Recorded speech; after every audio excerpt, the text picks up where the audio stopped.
Hello दोस्तों, welcome to electronic study YouTube channel. सभी को सुप्रभात। देखिए, डेली साइंस की सीरीज चल रही है यहाँ पर सुबह 6 बजे, जिसमें आज ही हमारा तीसरा लेक्चर होगा। और जिन्होंने भी पहले के 2 वीडियोस नहीं देखे हैं वो चैनल पर जाकर प्लेलिस्ट में देख सकते हैं, जो कि आपको काम आएंगे यूपी टेट के एग्ज़ाम में। तो चलिए शुरू करते हैं अपना ये सेशन और देखते हैं पहला क्वेश्चन। पहला पूछा है आपसे कि भूकंपों की तीव्रता मापी जाती है। Option number A Richter scale पर, दूसरा है डेसिबल स्केल, तीसरा दिया हुआ है पीएच पैमाना और चौथा ऑप्शन आपका दिया हुआ है सेल्सियस पैमाना। तो देखिए, जो अर्थक्वेक होता है ये मापा जाता है रिक्टर स्केल पर, जिसमें 1 से 9 तक के डिजिट होते हैं। इसमें हम भूकंप को मापते हैं। तो इसका जो राइट आंसर हो जाएगा वो हो जाएगा ऑप्शन नंबर ए। अगला क्वेश्चन देखते हैं। आपसे पूछा है कौन सा सुमेलित नहीं है। ए में दिया हुआ है सेल्सियस, ताप से संबंधित है। किलोवाट आर ये विद्युत से। आरएच गुणक यानी कि आरएच फैक्टर आपने सुना होगा, ये रक्त से संबंधित। और डी में दिया हुआ है रिक्टर पैमाना। तो आपसे पूछा है इसमें कौन सा सुमेलित नहीं है। तो देखिए, आप सभी जानते होंगे कि ये जो सेल्सियस है ये ताप से संबंधित है, तो ये वाला तो सही हो जाता है। किलोवाट आर ये विद्युत से संबंधित है। आरएच फैक्टर ये जो रीसस मंकी में सर्वप्रथम पाया गया था, तो ये भी रक्त का एक वर्गीकरण है जो कि चौथे प्रकार के अंतर्गत आता है। और रिक्टर पैमाना, इसमें अभी हमने पढ़ा कि इसमें हम मापते हैं भूकंप को, इसमें आर्द्रता को नहीं नापते हैं। तो ये जो हमारा राइट आंसर हो जाएगा इस क्वेश्चन का, ये हो जाएगा ऑप्शन नंबर डी, यानी कि रिक्टर पैमाना इसमें हम भूकंप को नापते हैं, आर्द्रता को नहीं। आर्द्रता मैंने आपको बताया था हाइग्रोमीटर से नापी जाती है। अगला देखते हैं। आपसे पूछा है निम्न में से भूकंप मापी यंत्र कौन सा है। देखिए, ये क्वेश्चन तो आपके लिए सरल हो जाएगा, लेकिन बाकी के जो ऑप्शन दिए हुए हैं उनको भी आपको जानना जरूरी है। तो इसका जो राइट आंसर हो जाएगा वो हो जाएगा सिस्मोग्राफ। यहाँ पर टाइपिंग मिस्टेक हो गया है, ये सिस्मोग्राफ लिखा हुआ है। अब देखिए, इसका विवरण एक बार देख लेते हैं। सिस्मोग्राफ भूकंप तीव्रता को मापने वाला यंत्र है। और देखिए, दूसरे ऑप्शन में आपको दिया हुआ है कैस्कोग्राफ के बारे में। तो ये क्या है, तो ये पौधों की वृद्धि मापने में काम आता है। तो इसे आप ध्यान रखेंगे। कैस्कोग्राफ संबंधित है पौधों की वृद्धि नापने में, जिसका आविष्कार भारतीय वैज्ञानिक जगदीश चंद्र बोस ने 1900 ईस्वी में किया था। और सी ऑप्शन में आपका दिया होता है रेन गेज, ये वर्षा मापी यंत्र है, तो इसे भी आप ध्यान रखेंगे। और फिर दिया था आपको गीगर काउंटर के बारे में। तो ये गीगर काउंटर क्या है, तो ये कण अनुवेदक है, यानी कि पार्टिकल डिटेक्टर है। तो इन तीनों तथ्यों को भी आप ध्यान रखेंगे सिस्मोग्राफ के साथ साथ। मैंने आपको क्या बताया कि ये रेन गेज ये वर्षा मापी हो गया, ऊस्कोग्राफ ये वर्षा मापी जाएंगी, पौधों की वृद्धि नापने में काम आता है। और ये जो गीगर काउंटर दिया हुआ है ये क्या है, ये कण अनुवेदक है, यानी कि पार्टिकल डिटेक्टर है। अगला क्वेश्चन देखते हैं अपना। दिया हुआ है, ये फिर से रिपीट हुआ है, इसको रहने देते हैं। इसका बताइएगा 67 का सुमेलित करना है आपको फेदोमीटर, बैरोमीटर, हाइग्रोमीटर और अल्टीमीटर। और सूची 2 में आपका दिया हुआ है वायुमंडलीय दाब, वायुमंडलीय आर्द्रता, ऊंचाई, समुद्र की गहराई। तो देखिए, मैंने आपको अभी बताया कुछ देर पहले कि ये जो हाइग्रोमीटर होता है इससे हम क्या नापते हैं, वायुमंडलीय आर्द्रता। तो सी का तो दूसरा सही हो जाएगा। फिर आपको दिया हुआ है बैरोमीटर, इसके बारे में भी आपने सुना होगा। बैरोमीटर से हम नापते हैं वायुमंडलीय दाब। ए नंबर पर आपको फेदोमीटर दिया हुआ है। तो ये फेदोमीटर जो होता है संबंधित, ये होता है समुद्र की गहराई से। अब आपका एक बचा अल्टीमीटर, इसको आप ऊंचाई से मिला लीजिए। तो आपका कूट बन रहा है इसमें, देखिए 4, 1, 2 और 3। तो देखिए, ऑप्शन में आपको देखना है, आपका इसमें बी ऑप्शन सही हो जाएगा, 4, 1, 2, 3। एक बार फिर से देख लेते हैं। फेदोमीटर हो गया समुद्र की गहराई से, बैरोमीटर वायुमंडलीय दाब, हाइग्रोमीटर वायुमंडलीय आर्द्रता और अल्टीमीटर ऊंचाई।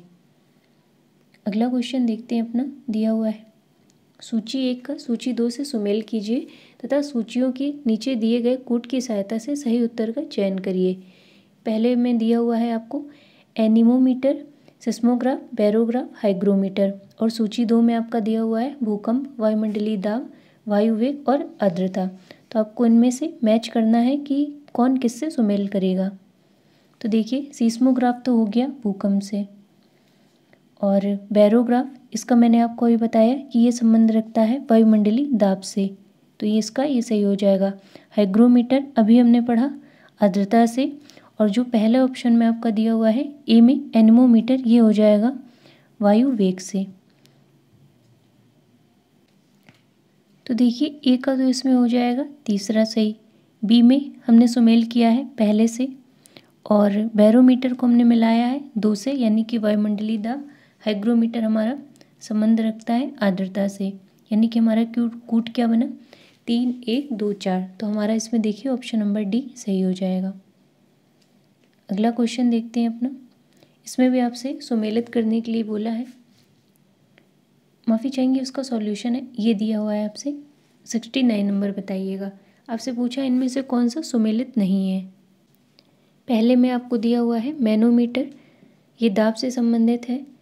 कोर्यूरेटर ये आंतरिक दहन इंजन। कार्डियोग्राम हृदय गति। और डी में आपको दिया हुआ है सीस्मोमीटर, यानी कि इसमें आपको दिया हुआ है पृष्ठतल की वक्रता। बताना है कौन सा सुमेलित नहीं है। तो देखिए जो मैनोमीटर होता है ये संबंध रखता है दाब से, तो ये तो सही है। और जो कोर्यूरेटर होता है ये संबंध रखता है आंतरिक दहन इंजन से। कार्डियोग्राम ये संबंध रखता है हृदय की गति से। लेकिन ये जो सीस्मोमीटर होता है ये संबंध रखता है भूकंप से।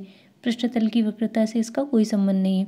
देखिए सीस्मोमीटर तो आपको पता ही होगा, लेकिन जैसा कि बार बार रिपीट हो रहा है, परंतु हमारे लिए इम्पॉर्टेंट क्या है कि ये जो बाकी के 3 ऑप्शन दिए हुए हैं इनको जानना। तो इस क्वेश्चन के माध्यम से हमने 3 नए क्वेश्चन जाने कि मैनोमीटर का संबंध किससे है, कोर्यूरेटर का किससे, और कार्डियोग्राम का किससे है। तो इन्हें आप नोट करते चलिएगा। और इस क्वेश्चन के यदि राइट आंसर की बात की जाए तो ये हो जाएगा ऑप्शन नंबर डी। अगला क्वेश्चन देखते हैं अपना। दिया हुआ है निम्नलिखित में से किसके मापन में फोनोमीटर का उपयोग किया जाता है। ये ऑप्शन में दिया हुआ है प्रकाश के चमकीलेपन की क्षमता, दूसरा है अत्यधिक उच्चता, तीसरा दिया हुआ है विद्युत चुम्बकीय तरंग की आवृत्ति, और डी में दिया हुआ है वायुमंडलीय आर्द्रता। तो देखिए जो फेनोमीटर का उपयोग होता है ये हम करते हैं प्रकाश के चमकीलेपन की क्षमता को नापने में। तो इसका जो राइट आंसर हो जाएगा वो हो जाएगा ऑप्शन नंबर ए। अगला क्वेश्चन देखते हैं। दिया हुआ है झूठ का पता लगाने वाला यंत्र किस नाम से जाना जाता है। ए ऑप्शन में आपका दिया हुआ है पॉलीग्राफ, बी में पायरोमीटर, सी में दिया हुआ है गायरोस्कोप, और डी में दिया हुआ है काइमोग्राफ। तो देखिए जो झूठ का पता लगाने वाला यंत्र होता है इसे हम जानते हैं पॉलीग्राफ के नाम से। तो इसका जो राइट आंसर हो जाएगा वो हो जाएगा ऑप्शन नंबर ए। अब एक बार इसका विवरण देख लेते हैं। देखिए पॉलीग्राफ हो गया झूठ का पता लगाने के लिए। अब आपसे दूसरे में दिया था पायरोमीटर, तो ये क्या होता है, तो ये उच्च ताप मापने का एक यंत्र होता है। यदि गायरोस्कोप की बात की जाए तो ये क्या होता है, ये घूमती हुई वस्तुओं की गति मापने का एक यंत्र है। तो इन्हें भी आप ध्यान रखेंगे। और आपका दिया था चौथे में काइमोग्राफ, तो ये क्या होता है, तो ये काइमोग्राफ शरीर की क्रियाओं को ग्राफ द्वारा निरूपित करने वाला यंत्र है, जैसे कि रक्तचाप यानी कि ब्लड प्रेशर, और हृदय की गति यानी कि हार्ट बीट। अगला क्वेश्चन देखते हैं। साधारण व्यक्ति किसी व्यक्ति की सहायता करता है। ऑप्शन ए में दिया हुआ है कम काम करने में, माफ़ी चाहेंगे गलत पढ़ दिया। साधारण यंत्र किसी व्यक्ति की सहायता करता है। ए में दिया हुआ है कम काम करने में, दूसरे में दिया हुआ है कम बल का प्रयोग करके भी उतनी ही मात्रा में काम करने में, सी दिया हुआ है उतनी ही कम मात्रा में काम धीरे धीरे करने में, और डी में दिया हुआ है उतनी ही मात्रा में काम अधिक तेज़ी से करने में।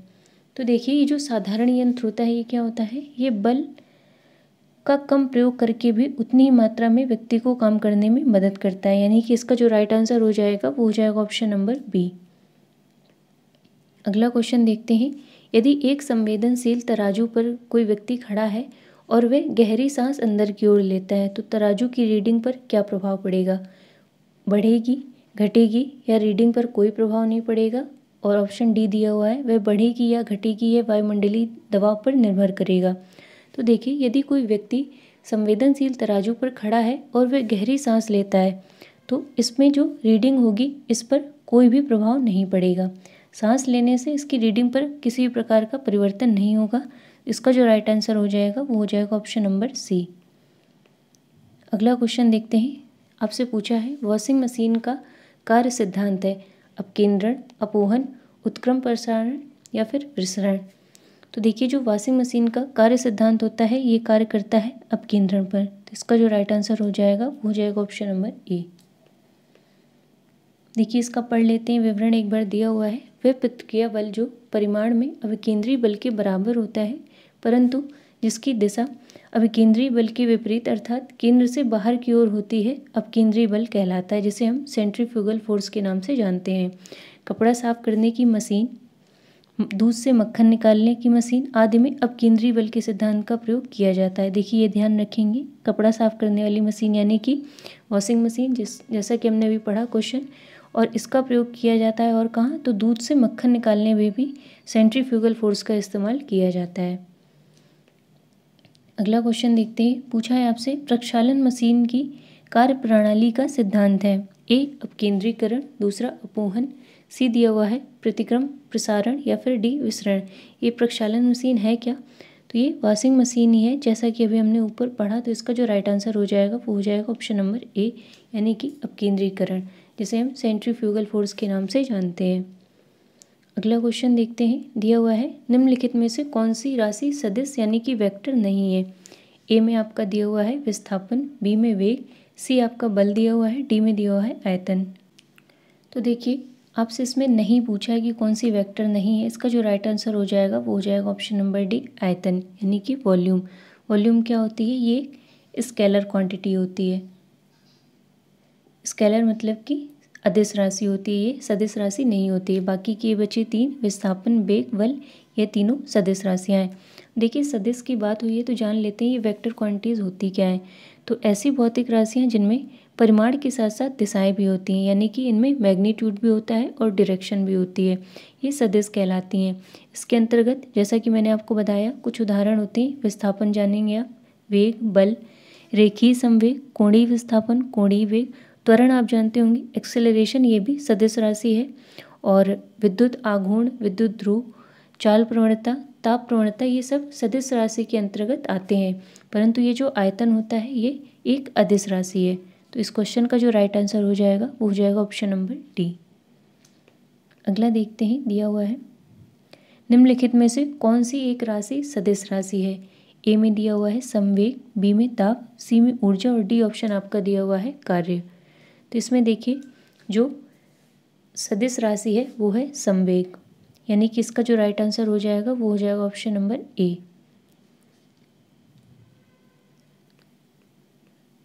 अगला क्वेश्चन में आपसे पूछा है पदार्थ के संवेग और वेग के अनुपात में कौन सी भौतिक राशि प्राप्त की जाती है। ए में दिया हुआ है वेग, बी में त्वरण, सी दिया हुआ है आपका द्रव्यमान और डी में आपका दिया हुआ है बल। तो देखिए जो पदार्थ के संवेग और वेग के अनुपात से भौतिक राशि प्राप्त की जाती है वो प्राप्त की जाती है द्रव्यमान यानी कि मास। यहाँ पर देखिए लिखा हुआ है किसी वस्तु के द्रव्यमान तथा वेग के गुणनफल को ही वस्तु का संवेग कहते हैं। इस प्रकार इस क्वेश्चन का जो राइट आंसर हो जाएगा वो हो जाएगा ऑप्शन नंबर सी। अगला क्वेश्चन देखते हैं। दिया हुआ है बल गुणनफल है किसका, द्रव्यमान और वेग का, द्रव्यमान और त्वरण का, भार और वेग का और भार और त्वरण का। तो देखिए आप बेहतर जानते होंगे F बराबर होता है m/a, यानी कि बल जो होता है ये गुणनफल होता है द्रव्यमान और त्वरण का। तो इसका जो राइट आंसर हो जाएगा वो हो जाएगा ऑप्शन नंबर बी। देखिए लिखा हुआ है बल वह धक्का या खिंचाव है जो एक वस्तु द्वारा दूसरी वस्तु पर आरोपित किया जाता है और बल बराबर होता है द्रव्यमान गुणे त्वरण, यानी कि F = होता है m/a। ये क्वेश्चन देखिए पूरा टाइप नहीं हुआ है, कुछ मिस प्रिंट है इसमें, इसको रहने देते हैं। तो फिर आज के सेशन में अब इतना ही रखते हैं। यदि आपको यूपी टेट, सुपर टेट और सी टेट के संपूर्ण हस्तलिखित हार्ड कॉपी नोट्स चाहिए तो आप सर के नंबर पर व्हाट्सएप कर सकते हैं, दिया हुआ है। और हमारे आप एंड्रॉयड एप्लीकेशन को भी डाउनलोड कर सकते हैं प्ले स्टोर से जाके, लर्निंग टाइम से आपको मिल जाएगा। यहाँ पर आपको C TET, UP TET, super TET और किसी भी टेट के जो MCQs फॉर्म में मॉक टेस्ट होते हैं वो आप दे सकते हैं। तो मिलते हैं फिर अपने अगले वीडियो में। यदि आपको पसंद आया हो तो सेशन को लाइक शेयर कर दीजिएगा। तब तक के लिए धन्यवाद सभी को। आप सभी का दिन शुभ हो।